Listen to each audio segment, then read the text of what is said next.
Pag naging tayo, hindi ako magsisilos. Konti na lang kaming lumulunok. Bakit nagpaiksi ka ng buhok? Pero hindi naman nag-ahit ng bigote. Bakit parang wala kang problema sa jowa mo? Narinig ko kagabi, nirecord ko pa nga ito.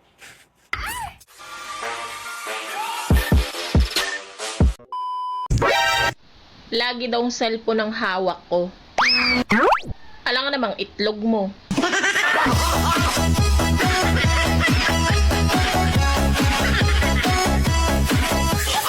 Uy, bakit parang wala kang problema sa jowa mo? Kasi ako yung problema niya.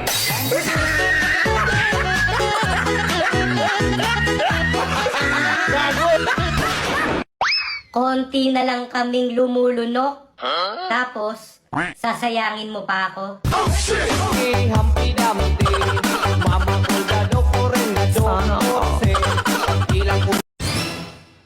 Pag naging tayo, hindi ako magsisilos. Wow! Yun ang gusto ko sa isang lalaki. Eh, hindi pa naman tayo. Excited.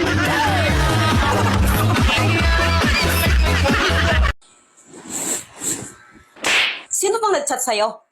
Ang dami nila. At ang lalandi pa sa chat. Alam ng cellphone, hindi sa kanya eh. Gusto mo pabayaan ka? At hahayaan ka sa makakating babae mo? Hindi ko babae ang mga yan. Hindi babae? Kung hindi mo sila babae, bakit lahat sila nag-I love you sa'yo? Pwede naman mag-I love you kahit kaibigan ah. Okay, magaling ka ha. Ano tong chinat sa'yo? Na-miss ko yung dinilaan mo ko. Paano mo ipaliwanag yan? Kala mo makakalusot ka ha? Maniwala ka sa akin. Inaway ko kasi sila. Inaway? Paano yun? Inaway tapos dinilaan? Kalukuhan? Oo. Sabi ko, Talagang lulusot ka pa ha? Paano mo ngayon ipaliwanag? Na ang sabi niya dito sa chat mo, maraming salamat na kinain mo sa akin ha? Ano ka ngayon? Bingo ka na! kumain kasi sila, tapos hindi naubos.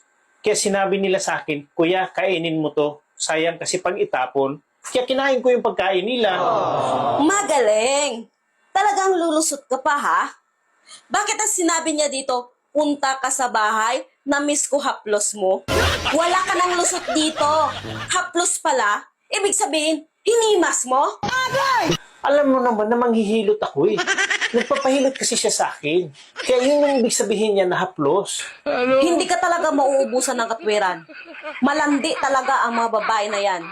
Sino ba talaga ang mga babae na yan? Ito ba sa tanong? Magtanong ka. Sinong mga tao ang nauna sa mundo? Ang mga taong nauna sa mundo ay mga inchik. Tarantado. Mga Hudyo ang unang tao sa mundo. Mga inchik ang unang tao sa mundo. Hudyo ang unang tao sa mundo. Inchik ang unang tao sa mundo. Hudyo. Inchik. Sinong nagpako kay Kristo sa krus? Mga Hudyo. Kita mo na. Di unang Hudyo. Saan naman bumili ng pako ang mga Hudyo? Sa inchik. Inchik! Tarantado. Oh, bakit nagpaiksi ka ng buhok? Pero hindi naman nag-ahit ng bigote. Kung hindi ko ito pinaiksian yung buko, makakalbo ako sa'yo. Gabi-gabi mo ako sinasabunutan. Tsaka, hindi mo na ako masubsob ngayon. Hindi ako nag-ahit ng bigote. Masakit to. Di, wag mo na lang isayad yung bigote mo mamaya ha? Palya-palyahan mo naman. Babayero ka? Tapos nagre-reklamo ka? Ano bang gagawin ko sa'yo para tumigil ka? Han, sino ba yung kainuman mo kagabi? Katrabaho ko. Dapat, hindi ka nagpakalasing ng gusto. Bakit? Ginapang niya ako kagabi. Ha? Bakit hindi ka sumigaw? Bakit naman ako sisigaw? Eh, hindi naman masakit. Ano pala yung ginawa mo? Umungol. Dapat, pag ganyan, sumigaw ka. Meron bang nasarapan na sumigaw? Ang hirap mo na.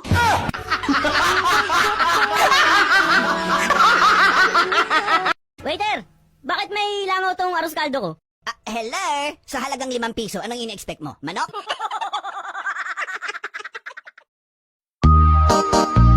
Unang pasok ngayon taon. Tanong ko lang. Ate, Ate, may pumasok ba sa'yo?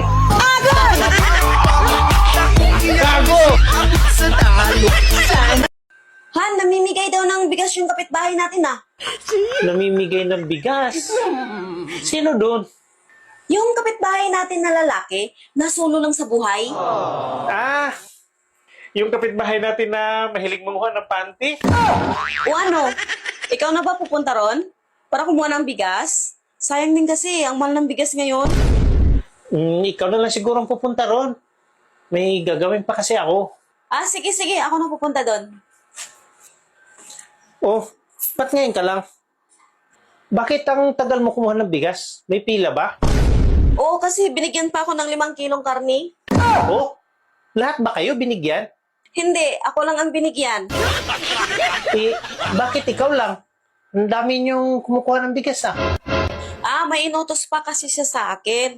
Pinaakyat niya pa kasi ako sa puno. Pinakyat sa puno? Ba't kanya pinakyat sa puno? Eh, hindi pa naman tagbungan ng prutas ngayon ah. Ewan ko kung bakit niya ako pinaakyat. Tapos nangawit na siguro liik niya sa kakatingala, pinababa niya na ako. Naku po. Sinilipan ka lang noon kasi nakapalda ka. Gusto lang niya makita yung panty mo. Kaya ganun. Nakuhan, alam ko na mga ganyang style ng mga lalaki. Kaya hindi siya magtagumpay. Ako ba naman maiisahan? Hindi niya masisilip yung panty ko. Eh, anong ginawa mo? Hinubad ko panty ko. Nilagay ko sa bulsa para hindi niya makita. May iling-iling pa nga siya eh. Siguro, dahil hindi niya nakita panty ko, ako pa. Pinuri pa nga niya ako eh. Paano kanya pinuri? Sabi niya, very good. Sulit na sulit nga daw yung 5 kilong baka na binigay niya sa akin. Sobrang bait niya pala, no?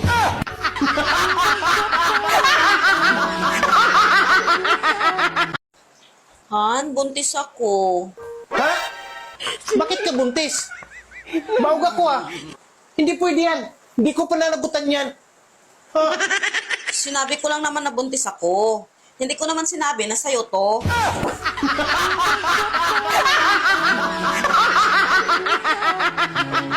Siguro kung darating yung time na maghihiwalay tayo, siguro sobrang saya mo, no? Kasi walang araw na hindi tayo nag-aaway. Yun ang hirap sa'yo eh. Pinangungunahan mo na naman ako. Bakit? Hindi ka ba masaya kung maghihiwalay tayo? Bakit? Gusto mo tatalon ako sa tuwa? Hindi ko gagawin yun, no? Sabi ko na nga ba hindi mo talaga ako matiis. Eh ano pala yung gagawin mo? Mag-celebrate! I-invite ko pa, pati mga babae mo. Para kanino ka bumabangon? Aba, kung wala lang bayarin, di na ako babangon.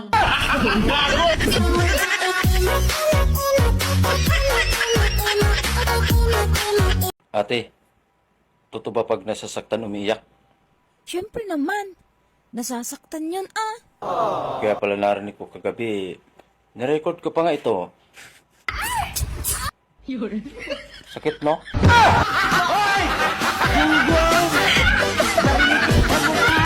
Galing ah.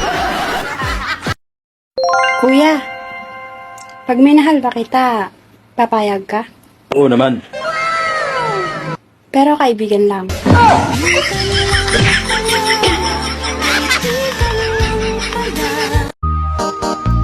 Ate, Bakit? alam mo, para kang alkansya. Eh, bakit? Punong-puno ka na. Gusto mo, biyakin na kita. Gago!